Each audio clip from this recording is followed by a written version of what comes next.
Alors, bonjour à tous. On se retrouve cet après-midi avec Virgile et Anne-Béatrice pour évoquer un sujet important et d'actualité.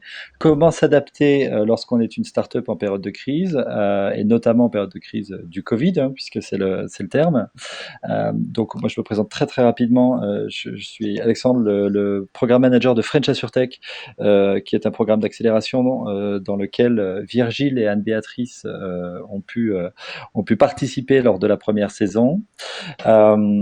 Et donc, Virgile et Anne-Béatrice vont se présenter dans un premier temps, et puis ensuite, on va passer sur toute une deuxième séquence où on va évoquer plus spécifiquement l'impact qu'a pu avoir la crise du Covid pour des startups. Alors, si on démarre tout de suite pour se présenter, Anne-Béatrice, bonjour. Est-ce que tu peux te présenter et présenter évidemment la société Co-Organise? Bonjour Alexandre, bonjour à tout le monde. Donc moi effectivement je suis Anne-Béatrice, je suis la cofondatrice en fait de la société Co-Organise. Donc en fait j'ai cofondé Co-Organise en 2017 avec mon associé Emma Berger et en fait nous on est parti du principe que en fait à l'époque on trouvait qu'on passait beaucoup de temps à s'organiser, nos vies perso et nos vies professionnelles. Et en fait, qu'est-ce que ça voulait dire l'organisation? L'organisation, c'est voilà, que chaque personne ait la bonne information au bon moment, que chaque personne sache ce qu'il doit faire au bon moment. Et en fait, en se basant là-dessus, on s'est aperçu que c'était quelque chose qui n'avait pas beaucoup de valeur ajoutée, que ça ajoutait énormément en fait à la charge mentale des gens. Donc, dans une organisation familiale, par exemple, on passait notre temps à avoir l'information en remontant des fils de discussion, et qu'en fait, cette situation s'accentuait, plus elle devenait difficile en fait dans des situations où on devait s'occuper de proches dépendants. Et en fait, dans ce contexte, on s'est dit, en fait, comment est-ce que le digital peut nous accompagner? Comment est-ce que le digital peut nous aider? Alors, sans dire que ça allait tout révolutionner, mais que ça allait aussi faciliter. Et donc, on a créé, en fait, Co-Organise. Co-Organise, qui est effectivement, en fait, une société c'est une application mobile sur laquelle en fait vous avez un agenda partagé, une liste de tâches partagées, vous pouvez partager des documents et vous pouvez commander en temps réel en fait des services à la personne qui sont à proximité de votre domicile. En fait, effectivement, notre créneau à nous, c'était de réduire le temps quotidien qu'on passe en fait à se coordonner, parce qu'on avait fait des études, on passait entre 45 minutes et 75 minutes en fait à s'organiser par jour, et justement de se dire que en fait, on souhaite développer des solutions pour faciliter l'organisation. Et dans ce contexte-là, on a eu de plus en plus en fait de sociétés qui sont venues nous voir en nous disant vous avez l'air d'être des spécialistes en fait de l'agenda, de l'organisation, et est-ce que vous n'auriez pas une solution pour nous en tant que professionnels pour faciliter la prise de rendez-vous?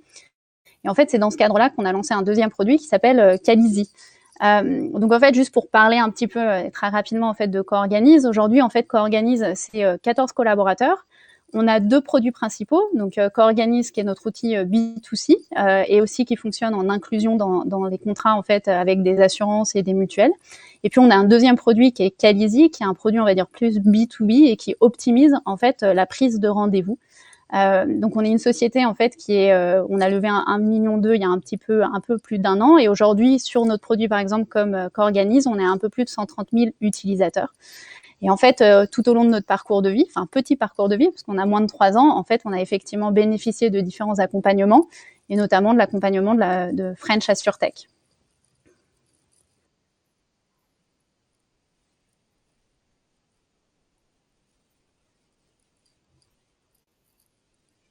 Oui, alors en fait, l'accompagnement de French AssureTech, pour moi, je le distingue en deux grandes parties. En fait, pour moi, il est composé d'une partie qui est une vraie partie coaching et vraiment accompagnement, pardon, en fait, des startups, qui pour nous a été très très fort. C'est-à-dire que pendant 9 mois, vous avez un coach que vous avez toutes les semaines, à qui en fait vous pouvez parler en toute transparence des hauts et des bas également, et en fait d'avoir quelqu'un en fait qui est là justement et qui vous suit pendant 9 mois, c'est extrêmement important. Ça vous permet aussi en fait de prendre un peu de hauteur sur le quotidien d'une startup, c'est-à-dire de pouvoir à un moment donné se dire ok, aujourd'hui je suis pris dans mon quotidien, mais j'ai besoin de penser à ma stratégie, j'ai besoin de penser à ma vision, j'ai besoin de penser au long terme, et d'avoir quelqu'un en fait avec qui le faire, qui est externe à votre société, et puis qui n'est pas non plus ni un client, ni un partenaire, ni un investisseur. donc qui est vraiment quelqu'un d'externe, c'est une force incroyable. Et la deuxième partie, en fait, c'est vraiment les relations qu'on peut avoir avec les compagnies d'assurance, avec les mutuelles, avec les assisteurs, des relations qui sont très fortes parce que vous êtes au quotidien avec eux, vous pouvez discuter, vous avez des accès directs, vous pouvez présenter en fait vos projets, vous pouvez présenter vos produits. Et nous, effectivement, c'est dans ce cadre-là, dans une de nos relations avec notre assisteur, en fait, avec l'assisteur qui nous accompagnait, qui est Intermutuelle Assistance, ils nous ont mis en relation directement avec une de leurs filiales qui s'appelle Ima Protect. Et dans ce cadre-là, en fait, on a co-construit le produit en fait Cadizy.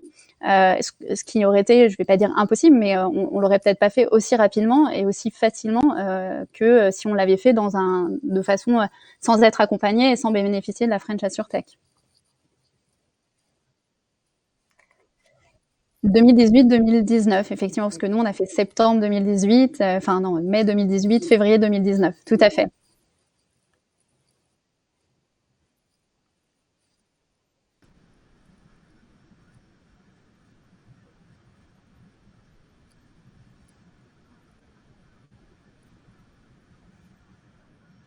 Oui, donc bonjour Alexandre, bonjour à tous.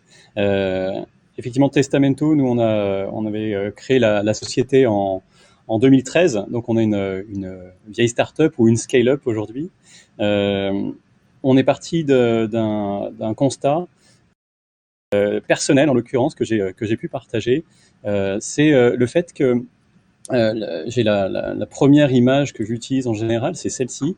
C'est une pirogue. En fait, la veille d'un départ pour un trek en Amazonie, j'ai essayé de faire un testament parce que j'avais des enfants en bas âge et que je m'inquiétais au cas où on ne revenait pas avec mon épouse. Et en fait, j'ai compris à ce moment-là, complètement par accident, que l'anticipation successorale, c'était un sujet important en France. Donc moi, j'avais essayé de faire un testament. Au retour, je me suis aperçu qu'il n'avait pas de valeur juridique parce que je m'étais planté sur pas mal de sujets. Et donc, j'ai décidé de m'intéresser à cette problématique. Et puis en creusant, ça devenait une évidence qu'il y avait un besoin d'une société comme Testamento pour finalement favoriser l'anticipation successorale. Donc la première phase pour nous, ça a été de travailler sur la partie B2C, de proposer notre premier produit, ça a été le testament en ligne. Et puis à partir de là, on a déployé un ensemble de services. Et puis si on fait un petit bilan aujourd'hui de qui est Testamento, finalement, on a une société donc qui a bientôt 7 ans, qui a 21 collaborateurs, avec une expérience moyenne par collaborateur qui commence à être assez significative. Plus important encore, en termes de chiffres, il y a 2,5 millions de personnes qui ont accès à nos solutions au quotidien au travers de nos partenariats B2B. Et puis, au quotidien également, plus de 4000 conseillers banque assurance qui utilisent nos logiciels. On collecte aussi énormément de données. Et puis, comme toutes les startups, dans leur première phase, on a fait la course au prix. On a gagné pas mal de prix. On a été labellisé Finance Innovation. Et puis, en 2018, on a décidé de rentrer dans ce programme French AssureTech. Et on a eu la chance d'être sélectionné. Et on a levé l'année dernière, en février 2019, 3 millions d'euros. D'accord. Oui, c'est l'histoire pour une startup qui date de 2013. C'est vrai que c'est un temps assez long pour une startup. Toutes les startups n'arrivent malheureusement pas jusqu'à cette période-là, donc c'est déjà un signe de stabilité. J'ai juste sur ces premières présentations un petit mot peut-être sur ce que French AssureTech a pu t'apporter avant qu'on rentre dans le cœur du sujet lié vraiment à la période qu'on vit actuellement. Mais sur French AssureTech, on a bien entendu Anne-Béatrice avec les exemples d'Ima. Et de ton côté, est-ce que tu peux évoquer un petit peu ce qui s'est passé durant ce programme? Oui, donc au-delà de ce qu'Anne-Béatrice a dit, et évidemment que je partage le fait qu'on ait suivi des sessions mensuelles. Pour être tout à fait honnête, nous, quand on est rentré dans le programme, on s'est dit, c'est à Niort. Bon, c'est pas génial, c'est à Niort. On ira quand on ira. Hein. Et puis, quand on a fait la première session, on se dit, mais c'était vraiment génial. Est-ce que j'y retourne la prochaine fois? Oui, évidemment. Et en fait, on a fait 9 mois à se déplacer tous les mois régulièrement. Au-delà de tout ça, on avait ce suivi toutes les semaines. Et puis nous, on avait la chance d'avoir dans nos coachs, on avait un mentor ou 2 mentors. Et moi, j'avais quelqu'un de chez Mutavi qui nous a suivis, qui nous a accompagnés et qui me regardait toujours avec un petit sourire en me disant, c'est bien ce que tu fais, mais il y a des choses qui vont m'intéresser plus moi quand tu auras fait opéré un vrai virage B2B ou que tu auras développé des solutions B2B. Et en fait, dans cette période-là, on a construit ou co-construit des solutions, et notamment avec Mutavi, une solution de gestion de clauses bénéficiaires, parce qu'on a identifié un vrai problème. On a pu avoir un interlocuteur qui avait la main, qui comprenait ce qu'on pouvait lui apporter et qui nous offrait une tribune pour l'expérimenter. Et donc voilà, c'est des choses qui ont été un gros accélérateur, de connaissances. Pour moi, en tant que dirigeant, pour les équipes également, on a eu des ateliers de coaching qui sont également passés dans nos bureaux. Et puis justement, ce suivi, on va dire très produit, très business, d'un écosystème à Niort qui est évidemment extrêmement riche. Très bien. Merci beaucoup. Et effectivement, j'ai évoqué plusieurs fois French AssureTech. C'est pas pour faire de l'autopromo, hein, loin de là. C'était justement au regard un peu du sujet qu'on veut traiter sur cette crise du Covid. On était hier en plateau avec différents intervenants, dont le président de French AssureTech, et on évoquait l'impact que la crise du Covid elle a eu pour des grosses structures. Donc pour les mutuelles qui sont en l'occurrence présentes dans French AssureTech, l'impact que ça a pu avoir sur nos métiers, sur évidemment notre organisation. Il a fallu mettre en place, par exemple, si je prends Covea, la mise en place du télétravail pour 22 000 personnes en l'espace d'une semaine. Enfin, c'est considérable.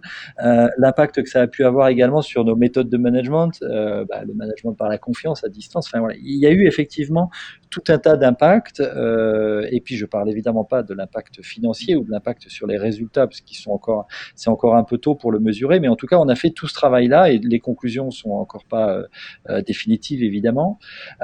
Là, ce qui nous intéresse de voir également durant ce webinaire avec vous, c'est quel impact ça a pu avoir sur des structures beaucoup plus agiles et beaucoup plus souples que représentent aujourd'hui les startups, et en l'occurrence, prenons l'exemple de Testamento et de Coorganize. Donc, quel impact ça a pu avoir pour vous, concrètement dans votre organisation et dans le développement de votre business, et puis quel impact ça a pu avoir également sur les grands groupes. Donc, pour aller dans l'ordre, démarrons avec Anne-Béatrice, quel impact ça a pu avoir aujourd'hui sur ton organisation? On est au mois de mars, le Covid nous tombe dessus, en quelques jours, Emmanuel Macron prend la parole et nous dit tous à la maison. Oui, alors effectivement, ça a eu un impact. Alors nous, c'est assez intéressant parce qu'en fait, on a connu ce qu'on a appelé un peu un jeudi noir, c'est-à-dire que le jeudi avant même en fait que Emmanuel Macron ne parte et que les écoles soient fermées, en fait, on sentait que tout le monde était un peu fébrile et un peu l'intégralité. On a eu tous nos rendez-vous du mois de mars et d'avril qui ont été annulés en une après-midi. Donc on a. Normalement, c'est le Black Friday. Hein. Ouais, voilà. Mais nous, c'était le Thursday Friday. Donc nous, on a vraiment senti que quelque chose se passait. Et donc avant même en fait que le mode de télétravail que le confinement et que le télétravail en fait soit demandé à peu près à tout le monde, nous en fait on a pris la décision de mettre toutes les personnes qui n'étaient pas en télétravail. Mais il faut savoir qu'en fait Coorganize, on a d'ores et déjà en fait une organisation qui était un peu, on va dire, originale au départ, c'est-à-dire que l'intégralité de notre équipe technique, qui représente 50% des équipes, est en télétravail. En fait, on embauche les personnes en télétravail. C'est un choix qu'on a fait dès le départ en fait dans la société, qui nous permettait, parce que comme on était une petite structure à l'époque, d'aller recruter des personnes et de pas se limiter forcément en fait à la zone géographique où vous étiez et d'aller chercher en fait des talents un peu partout. Donc en fait, pour notre équipe technique, ça a été super. Il n'y a pas eu de changement et au contraire, en fait, on n'a pas eu de rupture dans le travail.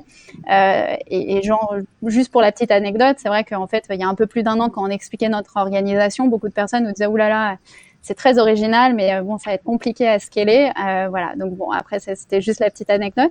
Et après, on a eu la deuxième partie de l'équipe, en fait, qu'il a fallu mettre en télétravail. Et là, c'est des gens, en fait, qui n'ont pas eu le choix, mais même dans leur travail, initialement, c'était pas leur souhait d'être en télétravail. Et donc, en fait, il a fallu qu'on travaille là-dessus. Et donc, en fait, qu'on mette en place, justement, en fait, de créer du lien. Et alors, on est peut-être petit et certes très agile, mais on n'a pas tout fait parfaitement, loin de là. En fait, on s'est aperçu au bout d'un mois en fait de confinement que nos collaborateurs nous disaient, en fait, on leur a demandé ce qui fonctionnait pas, comment ils allaient, parce qu'en fait, on s'est aussi retrouvé dans une situation où on a une équipe très jeune, et en fait, on a une partie de notre équipe, ils étaient confinés, seuls ou en colocation, loin de leur famille. Donc, on avait aussi un rôle social à jouer là-dessus, parce qu'on avait besoin que notre équipe ait le moral et se sente bien pour continuer de travailler. Donc, on a vraiment en fait fait un peu plus que ce qu'on fait d'habitude, vraiment pour s'assurer qu'ils allaient bien et qu'il n'y allait pas avoir de problèmes psychologiques ou de troubles quelconques là-dessus. Donc ça, c'est un vrai travail travail qu'on a fait. Et en fait, au bout d'un mois, on nous a dit, en fait, c'est très bien ce que vous faites. On vous a souvent au téléphone, on fait des visios, on se voit tous, c'est super. On sait ce qu'on a à faire, chacun sait ce qu'il a à faire, mais en fait, on n'a pas de vision globale en fait de ce que font les autres au final. Et donc voilà, donc en fait, on a dû se réorganiser justement pour communiquer différemment et avoir une meilleure communication en termes de gestion de l'équipe. Et en fait, on sait que ça aura des impacts, c'est-à-dire que l'équipe technique reste complètement en télétravail, ça ne change pas nos bonnes habitudes. Et puis pour l'autre partie de l'équipe, en fait, ils sont demandeurs, ils ont trouvé ça très bien d'être en télétravail, mais il y a un besoin, notamment sur la partie commerciale, sur la partie en fait développement, en fait, de tous se rencontrer et de tous échanger. Et donc, on est en train aujourd'hui de réfléchir à se dire, en fait, on met en place en fait une certaine liberté dans l'organisation, mais avec 1 à 2 jours par semaine où on essaye de tous se voir, justement, pour cette communication et pour ce bien-être. D'accord.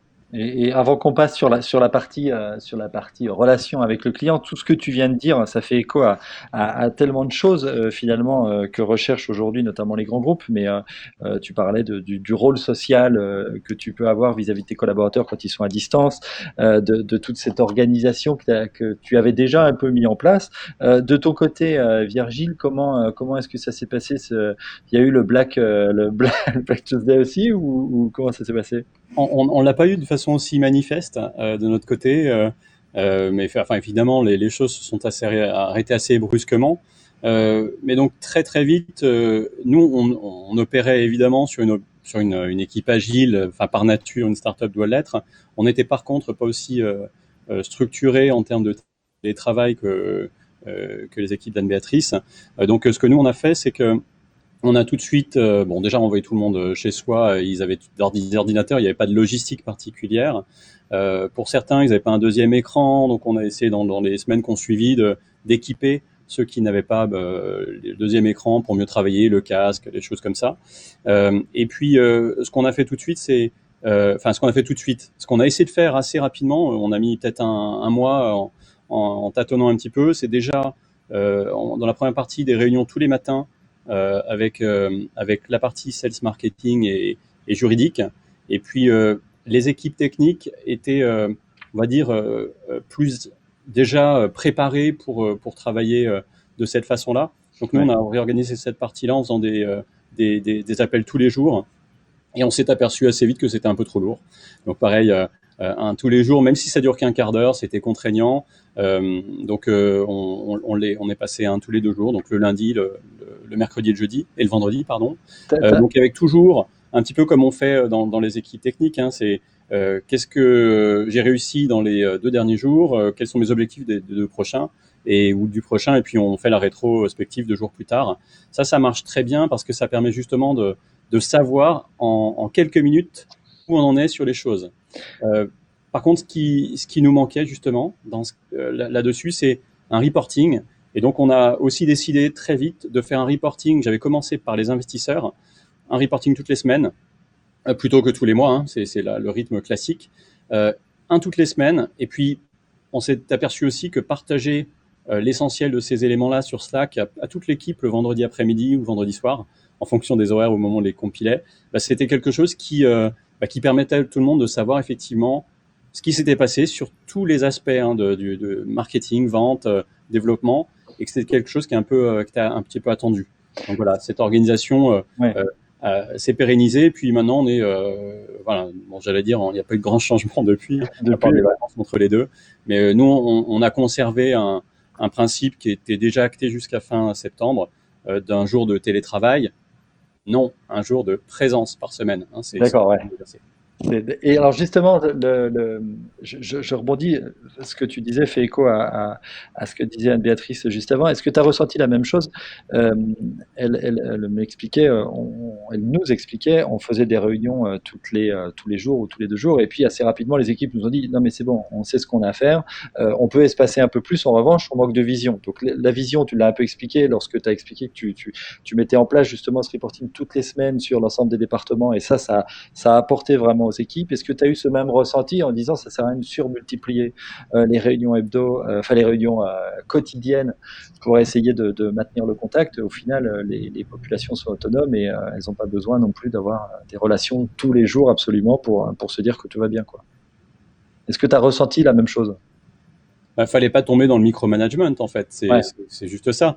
On a des équipes autonomes. Je me suis targué d'avoir des gens qui avaient 14 ans d'expérience de moyenne, donc c'est pas des bébés. Donc les gens sont autonomes, ils sont grands et ils sont responsables. Ils l'étaient déjà. Donc voilà, on s'était dit qu'on était peut-être allé un petit peu loin là-dedans et finalement le reporting il est là pour voilà guider et structurer notre journée.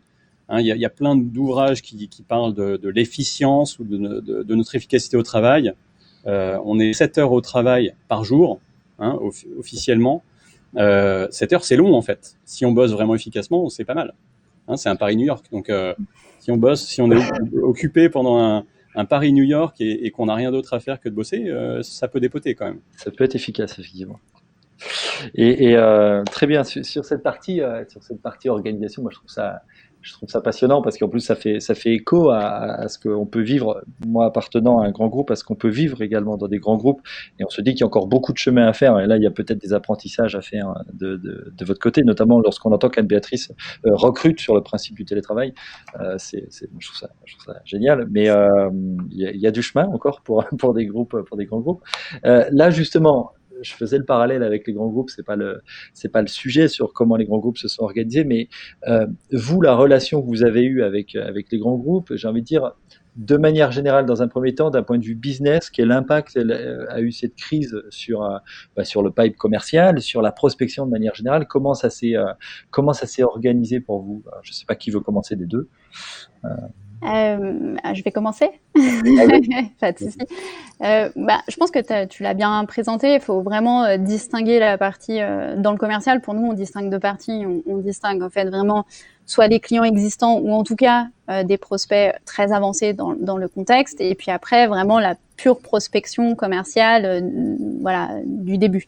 Dans la partie en fait commerciale, on a quand même vu à un moment donné, il faut se remettre dans le contexte. On ne savait pas ce qui allait se passer. C'était quand même quelque chose d'extraordinaire. Ouais. Et donc nous, nos clients existants, en tout cas, on devait nous pendant cette période lancer un produit, par exemple. Les gens nous ont dit oulala, attention, on lance pas, on fait rien, on n'a aucune visibilité. Donc on était le 15 mars, on devait normalement lancer un produit. Je crois le 6 ou le 7 avril, et là on nous dit non, on fait rien et on sait pas, et au mieux ce sera début septembre.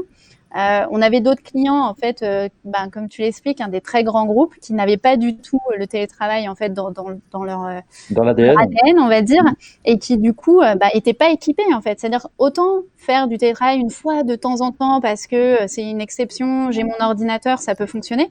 Mais quand en fait vous n'avez pas d'outils de visioconférence, que vous n'avez pas de ligne téléphonique, parce que nous, nos clients, on les appelle sur leur ligne téléphonique, on connaissait pas avant le confinement leur portable, maintenant on les connaît. Mais voilà, donc c'est difficile de les joindre, et puis eux-mêmes n'avaient pas de visibilité. Donc il y a eu un peu un moment de latence pendant à peu près 3 semaines où ça a été difficile de joindre nos clients existants ou ceux avec lesquels on était plutôt avancés dans le process.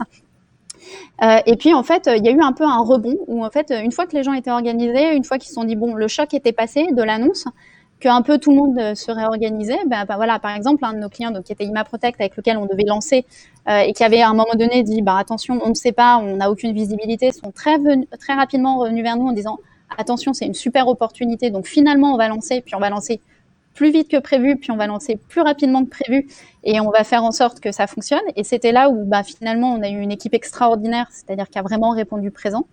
Et puis après, on avait donc effectivement d'autres clients. Quand le process était engagé, je veux dire que la prise de décision était plus longue, mais c'était engagé, ça fonctionnait, ça allait. C'était juste plus compliqué parce que pour eux, faire des réunions à plusieurs, il fallait trouver les créneaux disponibles de chacun. Voilà. Et puis bon, après, il y a aussi une relation différente qui se crée aussi avec les clients parce que on est en visioconférence, on a à peu près vu les enfants de tous nos clients, ils ont à peu près vu tous nos enfants également, parce que faire des visios avec des enfants qui arrivent, c'était un peu le commun, et ça détend au final. On est un peu tous humains, et donc ça c'était plutôt bien. Et on se comprenait, voilà, on avait vraiment des gens qui travaillaient très tôt le matin, d'autres qui travaillaient très tard le soir, et on essayait de s'adapter en fait à l'organisation de chacun. Et après il y a eu la deuxième partie, et qui est une partie en fait qui est sur la prospection vraiment à froid. Là, ça doit être plus compliqué, j'imagine. Voilà, ça a été une partie qui a été plus compliquée. Nous, pendant le confinement, en fait, on s'est dit, on a commencé au départ à essayer quand même de relancer, puis on a senti que c'était quand même très très compliqué. On a essayé de reprendre en fait au mois de juin, au mois de mai, à la fin du confinement. on sentait que les gens n'étaient pas de retour au bureau, que voilà, c'était très progressif, ainsi de suite. Il y avait encore Donc une grande partie des gens en télétravail, oui. exactement, une grande partie des gens en télétravail et tout. Et puis alors, à partir du mois de juillet, ça a repris assez fort, voire même de façon impressionnante. C'est-à-dire que moi, j'ai pour habitude de dire mi-juillet, mi-août, il se passe pas grand-chose. Bon, voilà, on peut toujours avoir une bonne surprise, mais c'est quand même pas là où c'est. Et cette année, en fait, de mi-juillet à quasiment même la première semaine du mois d'août, on a eu 3 semaines où on a fait un nombre de démonstrations assez incroyable. Donc ça, c'était très positif parce que les gens ont eu l'impression de reprendre en fait un dynamisme certain.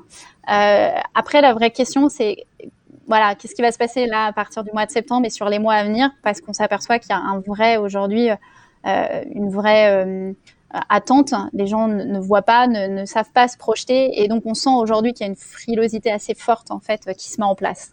Ouais, une sorte d'attentisme entre guillemets, en se disant on ne sait pas ce qui va nous tomber dessus d'ici la fin de l'année. C'est compliqué d'engager des nouveaux budgets d'ici 2021. C'est ça que tu développes. Exactement. La pire des choses aujourd'hui, c'est quand on appelle quelqu'un qui dit je suis convaincu, c'est super, mais on se reparle en 2021. On a envie de dire il reste 4 mois avant 2021, c'est pas rien.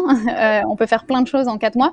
Mais voilà, il y a une problématique qui est assez forte là-dessus sur l'attentisme, parce que en fait les personnes se disent quand elles n'ont pas de directive claire, qu'elles savent pas quelle va être la stratégie, et après voilà, tout le monde a beaucoup de travail là-dessus pour se dire quelle doit être ma stratégie pendant cette période. On voit que les gens en fait se mettent en position, des sociétés de moyenne taille se disent je mets ma trésorerie de côté et au chaud parce qu'on sait vraiment pas ce qui va se passer.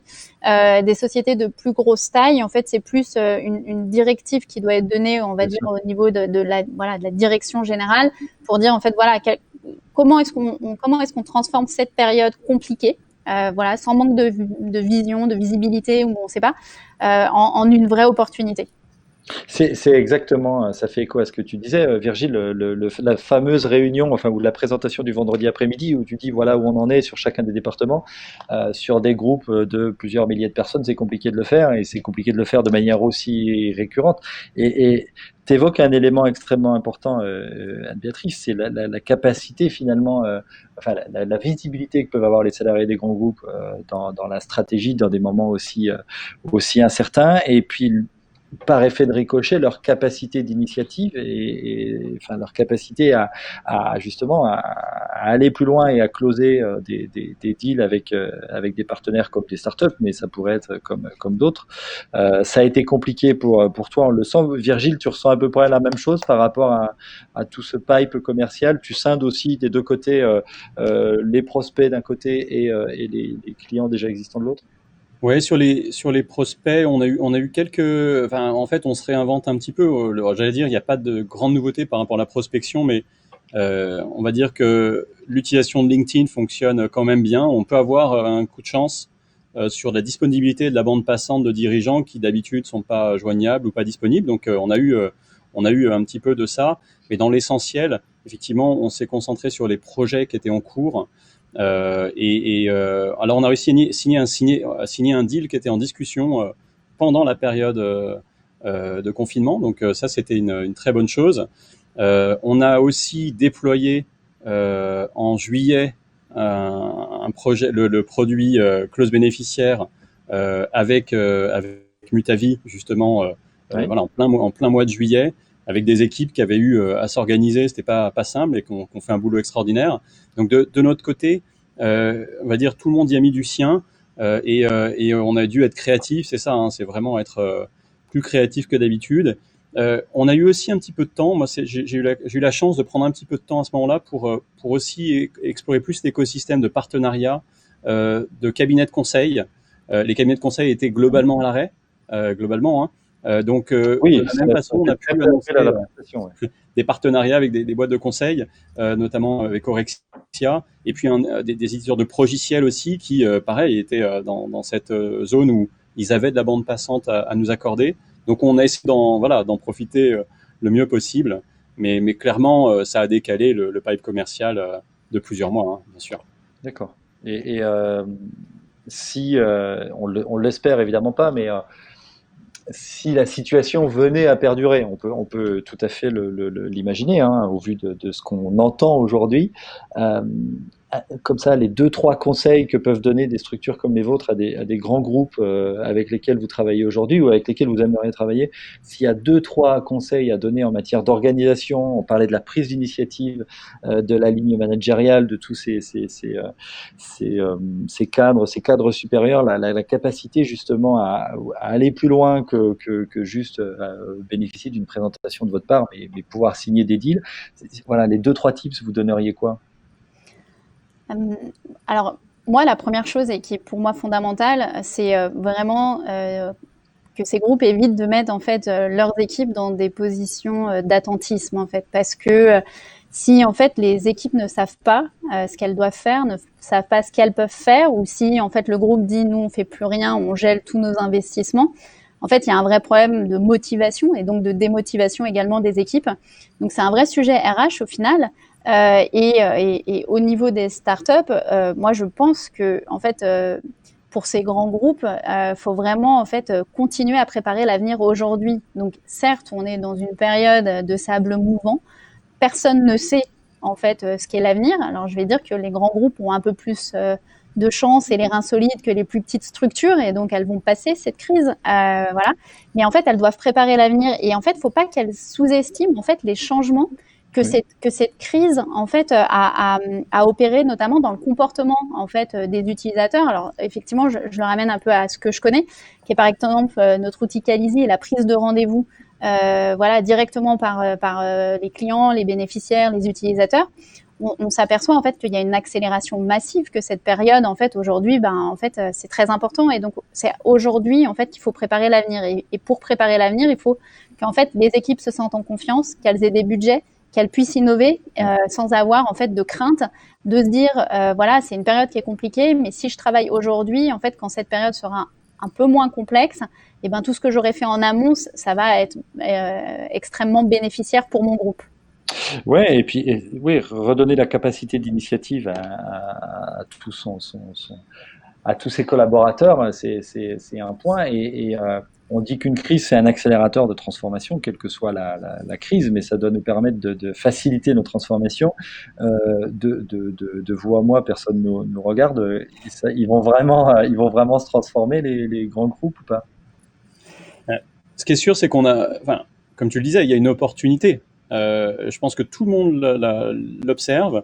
On voit les comportements. Je pense l'appétence au digital qui a explosé. Enfin, la téléconsultation, qui est l'un des trucs qu'on a tous vu, qui s'est développé incroyablement. Donc, les gens sont beaucoup plus prêts à utiliser pour plein de choses leur téléphone, leurs ordinateurs. Le digital est quelque chose qui... il y avait déjà des plans sur le digital. Est-ce que, pour répondre à ta question, est-ce que les grands groupes vont accélérer leurs plans ou les mettre en pause? J'allais dire, c'est là que on va voir ceux qui ont la capacité, l'envie, la possibilité de le faire, et ceux qui sont dans des contextes un peu plus compliqués. Mais ceux qui peuvent y aller, je pense qu'ils vont y aller, et c'est finalement nous, en tant que FinTech, InsurTech, ou même PME dans l'ensemble, on doit savoir lesquels envoient des signaux positifs autour de ça, et c'est vers elles qu'on doit se rapprocher, parce que certains vont effectivement freiner et attendre. D'accord. Non, mais on verra ce que donneront chacun des grands groupes suite à ça. On va le voir dans les prochaines semaines. Alors moi, j'ai encore 2-3 petites questions. Il nous reste plus beaucoup de temps. Je crois qu'il nous reste 4 minutes. J'ai une première question qui s'adresse à vous deux, hein. Je ne sais pas qui souhaite y répondre. On voit que certaines startups, en l'occurrence, mais ça pourrait être des grands groupes, ce serait plus surprenant, mais en l'occurrence, c'est des startups qui choisissent de manière définitive et de manière permanente de mettre l'ensemble des collaborateurs en télétravail et de rendre les clés des locaux d'entreprise dans lesquels ils exercent. Est-ce que c'est d'actualité chez vous? Deux, est-ce que vous y croyez à terme ou pas? Je sais pas qui souhaite. Moi, je pense faut jamais être extrême. Je pense que l'extrême n'est pas forcément la solution. En revanche, je pense qu'on a quand même besoin du contact humain. Après, est-ce que le contact humain passe par le fait de devoir être au bureau de 9h à 18h du lundi au vendredi? J'en suis pas certaine. Nous, personnellement, on a rendu une partie de nos bureaux, effectivement, parce que on s'est dit que pour le moment c'était une dépense en fait non nécessaire. Mais en revanche, on réfléchit à une nouvelle structure et une nouvelle organisation, c'est-à-dire laisser une très grande flexibilité, mais demander quand même par le biais d'événements ou par le biais de réunions assez régulières de quand même se voir.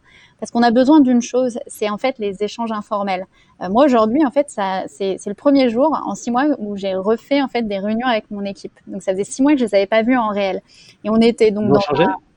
ils ont changé, ils sont bronzés, mais non, mais en fait, c'est très intéressant, c'est que juste par le biais d'une conversation avec une personne, il y en a un autre en fait qui intervient et qui va dire ah mais j'avais pas compris ça ou j'avais pas entendu ou j'avais pas. Et en fait, c'est toute cette communication informelle. Vous pouvez avoir les meilleurs outils, les Slack, faire les rendez-vous le matin, Ouais. le soir, le lundi. Voilà, toute cette communication informelle que vous faites entre deux portes au café ou très rapidement juste dans un échange oral. En fait, ça, c'est quand même très très difficile de le remplacer. Très bien. J'ai vu beaucoup sur des groupes d'entrepreneurs, on remet nos bureaux, 500 mètres carrés, 1000 mètres carrés, 2000 mètres carrés. On a vu des startups, voire des grosses scale-up qui remettaient complètement les clés. C'est pareil, moi j'y crois. Enfin, je me suis beaucoup documenté là-dessus.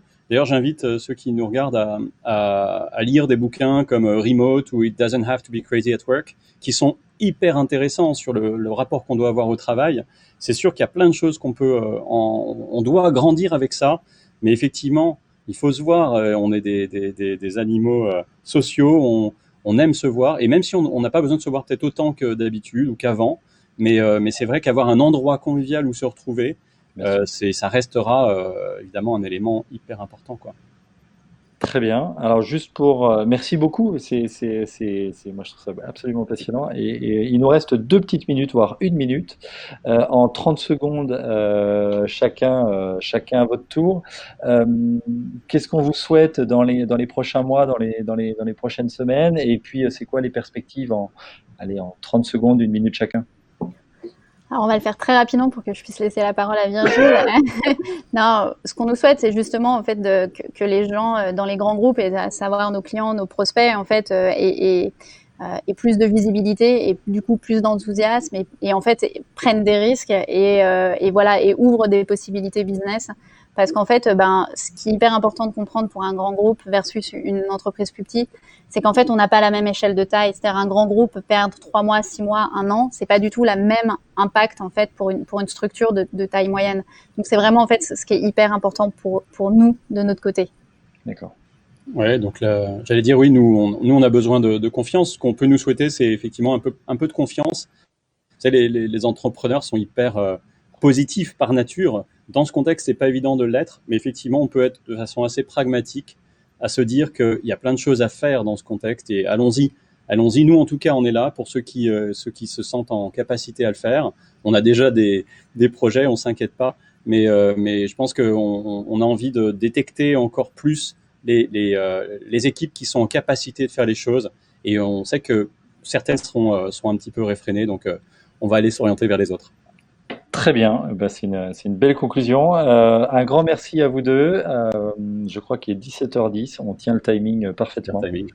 Donc, écoutez, merci beaucoup. Très bonne fin de journée à tout le monde et puis à bientôt. Merci. À bientôt.